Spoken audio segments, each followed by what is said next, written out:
Assalamualaikum warahmatullahi wabarakatuh. Dengan terbitnya Permenpan RB nomor 6 tahun 2022 tentang pengelolaan kinerja pegawai aparatur sipil negara, mengharuskan para ASN untuk menyesuaikan penyusunan sasaran kinerja pegawai atau SKP untuk tahun 2023. Menindaklanjuti hal tersebut, Kantor Kementerian Agama Kabupaten Aceh Timur menghadirkan dua narasumber ternama dari BKN Provinsi Aceh, yaitu Dwi Saputro Esos selaku Kepala Bidang Pengembangan dan Supervisi Kepegawaian, dan Bapak Jarjis Fardi SE yang juga menjabat sebagai analis kinerja. Bimbingan teknis SKP dilaksanakan selama 2 hari penuh dari tanggal 8 hingga 9 Maret 2023 yang dilaksanakan di 2 lokasi.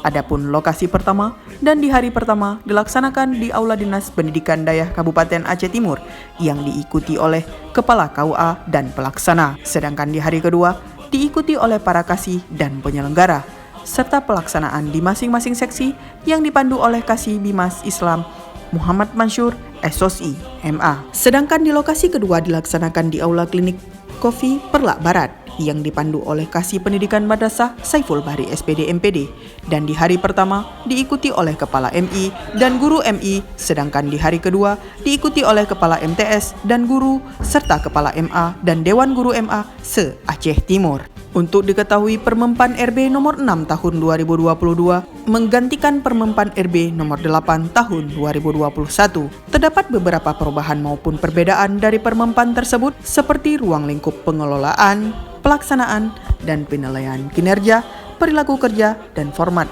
SKP terbaru. Dari Kabupaten Aceh Timur, Dara Syahrafona SPD dan Irfan SOSI, Humas Kantor Kementerian Agama Kabupaten Aceh Timur, melaporkan.